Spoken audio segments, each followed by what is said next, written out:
Salud amigos, donde quiera que se encuentren de ese lado del receptor, en nuestra querida, contaminada y única nave espacial. La misma que ahora está haciendo noticia porque la globalización de la información lleva consigo también que la agenda informativa internacional se ha transformado en gravísimos problemas que atañen a todo el planeta. Y hoy tenemos un distinguido invitado que ha estado ya varias veces en nuestro dossier. Me refiero a Ricardo Alarcón de Quesada, viejo amigo, hombre de grandes responsabilidades como titular, entre otros cargos, de la Asamblea Nacional de la Hermana República de Cuba. Y nos conocimos siglo pasado, década del 70, cenando con el coronel Gaddafi a cielo abierto en el Palacio del Rey Idris. Luego amanecimos conversando junto a la playa, ambos somos noctámbulos, por lo visto viene con el trabajo eso. Y ahora nos reencontramos en un momento dramático, porque como lo ha dicho el comandante en jefe Fidel Castro, que nos ha sorprendido con su vitalidad y vigencia hoy en esta asamblea extraordinaria, como lo ha dicho él y lo viene diciendo hace días, estamos a punto de una confrontación que podría ser realmente cataclísmica, ¿no? Es un lugar común hablar de nuclear, pero no es tan común que la gente que tiene la responsabilidad a escala planetaria nos lleve al límite del abismo como parecen querernos llevar ahora. ¿Cuál es su lectura de estos momentos? Imagínate tú, Walter,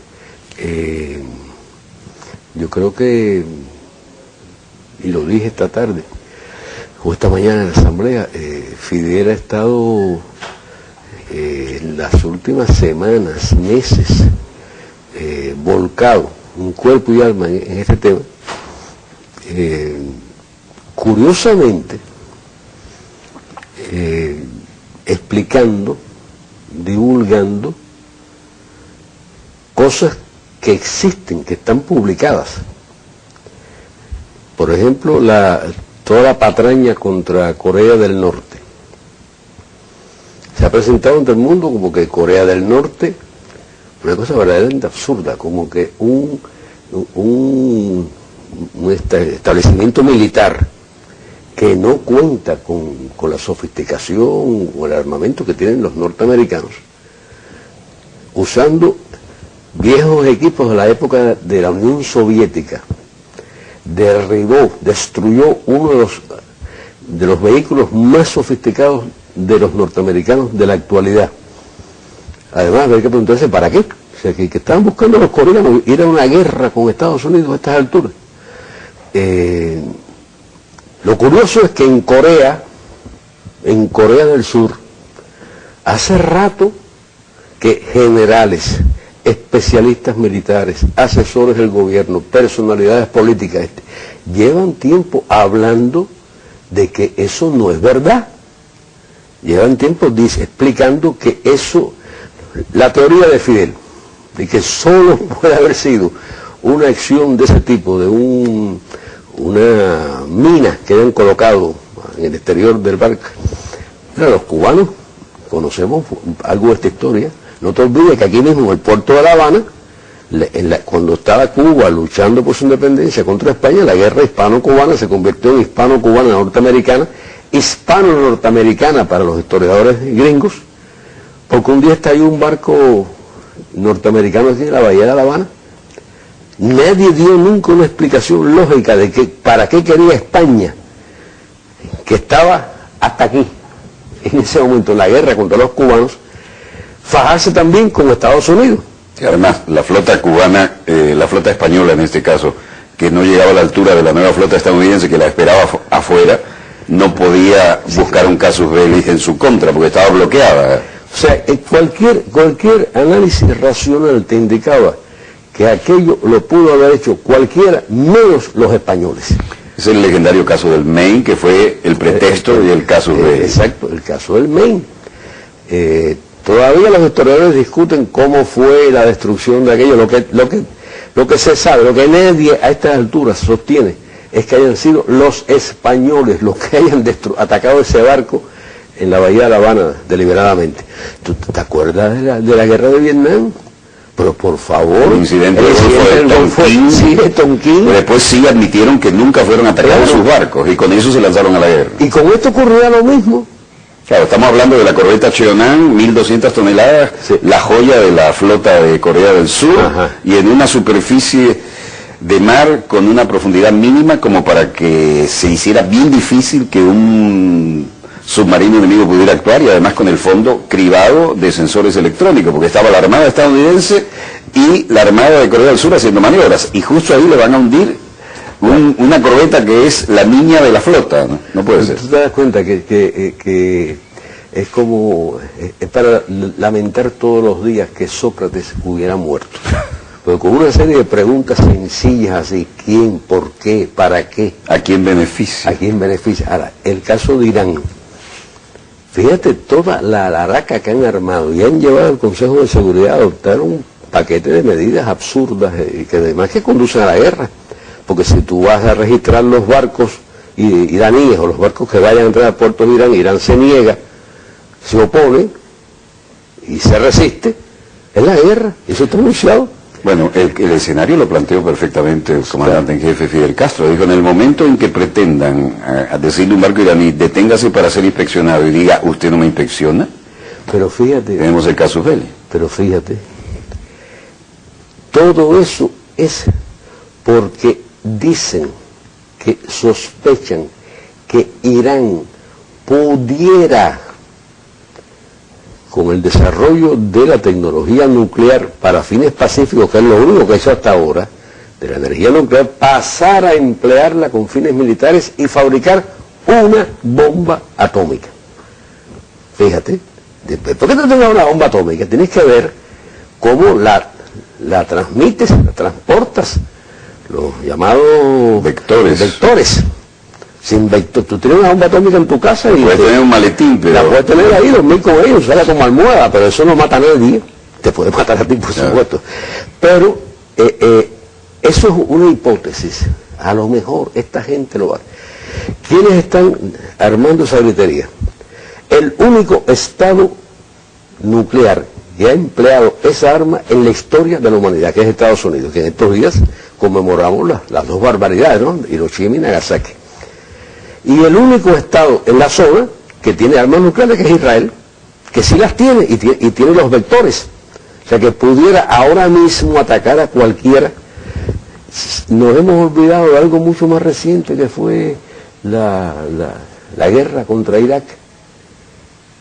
No justificaron toda la barbarie que han hecho en Irak porque decían que Saddam, por dos cosas, porque decían que Saddam Hussein tenía armas de destrucción masiva, que finalmente tuvieron que reconocer que no las había y por tanto no podían demostrarlo, y segundo, que tenía supuestos vínculos con Al-Qaeda, con Osama Bin Laden y Al-Qaeda. Saddam, que vivió y murió siendo un enemigo de Al-Qaeda, atacado por esa gente, por Al-Qaeda, que resulta ser que ahora aparecen documentos que indican que no solamente fue una creación de los yanquis, Osama Bin Laden, cuando la guerra aquella en Afganistán contra los soviéticos, sino que seguía siendo, como dicen los documentos, un agente activo. O sea que cuando las Torres Gemelas, también Osama Bin Laden era un agente activo de la inteligencia norteamericana. Por lo menos es lo que se ha filtrado en Wikileaks, y Wikileaks es suficientemente contundente como para que el Pentágono quiera retirarla de circulación. Claro, por algo será. Ya. Y además la familia de Bin Laden era negociante con la familia de Bush. Ahora, hay un punto que a mí me parece que es importante. Ellos crearon eso para atacar a los soviéticos cuando estaban en Afganistán. Exacto, lo crearon, lo armaron y lo entrenaron. Hicieron todo aquello. La hipótesis, la que pensábamos muchos, era que después de haber hecho eso, Estados Unidos lo apoyó porque les servía para oponerse a los soviéticos. Después el hombre se les viró por qué razones y ahora actúa contra ellos, ¿no? Pero imagínate tú, si él seguía siendo un agente norteamericano, alguien tiene que explicar en Estados Unidos qué pasó el 11 de septiembre y qué pasa ahora. Fíjate la cantidad de muchachos que han muerto norteamericanos. Es verdad que han muerto civiles y toda esa barbaridad, pero también han muerto decenas de miles de jóvenes norteamericanos. Y los que están los que están lesionados para toda la vida, y los suicidios. El aumento de suicidios tiene preocupado a las Fuerzas Armadas de Estados Unidos. Mueren más por suicidio que las bajas en acciones militares. Son gente realmente a las que se les ha desgraciado la vida. Alguien tiene que explicar, tiene que responder por eso. Ahora, uno puede pensar, pues esto es absurdo. Una diputada hoy lo preguntaba, pero ¿cómo es posible que un hombre como Obama, pueda hacer esta barbaridad o pueda asumir la responsabilidad de la guerra? Mira, por extraño que parezca, por difícil que le resulte a los seres humanos normales, en el fondo hay una lógica muy coherente en la política de guerra del imperialismo. Es consustancial a la economía capitalista norteamericana en particular. O sea, ¿cómo gastar tantos miles de millones en armas? ¿Cómo se explica que Estados Unidos hoy gaste más, su presupuesto militar sea superior a la suma de todos los presupuestos militares de todos los países de este planeta? Parece un tanto absurdo, ¿no? Si ya no tiene rival, si ya no existe Unión Soviética, ¿cuál es el problema? El problema es la economía norteamericana, entendida como una economía deformada, anormal, no, absurda desde el punto de vista socialista o democrático, digamos, porque no tiene sentido que tú gastes recursos en producir instrumentos de muerte cuando hay necesidades, no sé, de salud, de educación, de vivienda, millones de cosas. Un ser humano racional diría, no, usemos los recursos para esto. Sí, pero los grandes conglomerados que controlan la industria militar, aquel famoso complejo militar industrial que el general Eisenhower, que algo sabía de este asunto, y que cuando se va a retirar de la presidencia deja eso como un legado. Lo deja antes de retirarse, nunca lo dijo antes. Nunca lo dijo antes, pero antes de retirarse. Y cuidado por su apetencia insaciable por los dólares del presupuesto. Claro. O sea, él que sabía mucho de lo que estaba hablando, que había sido presidente, que era presidente todavía, que era general Venía de ser el comandante en jefe de todas las fuerzas aliadas en el teatro europeo. General multicondecorado y reconocido, etcétera. O sea, él sabía de lo que estaba hablando cuando hablaba del complejo militar industrial. Y ahí lo veía como un gran peligro para la sociedad norteamericana. Y eso es hace medio siglo. Me viene a la mente ahora el general Colin Powell. Un hombre que tenía todas las condiciones para hacer mucho más que lo que fue. Y aquella presentación en el Consejo de Seguridad, que usted conoce muy bien porque estuvo de embajador permanente en la ONU, nos hemos cruzado 100 veces, ¿no? Y él dice, recordando a Dulles en la época de la crisis de los misiles, ¿no? Cuando aparece con las fotos, bueno, dice, la inteligencia británica ha dado pruebas con exquisitez de detalles, cita textual.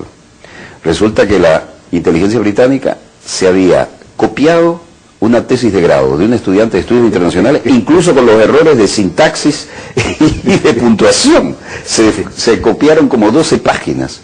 Y la embajadora que estaba, ya era raro que en un país árabe fuera una mujer la embajadora en Irak, era una canadiense ciudadana estadounidense que sirvió para decirle a Saddam Hussein, si va contra Kuwait lo consideraremos un problema entre árabes. Hizo esa señal, Saddam Hussein se fue de slide en términos beisboleros. Y desapareció esa mujer, pero lo dejó ante el casus belli irreversible. Pero eso... Nunca aparecieron las armas nucleares de destrucción masiva. Correcto, pero para alguna gente... Pero nos repiten refritado el mismo plato. Porque para alguna gente significa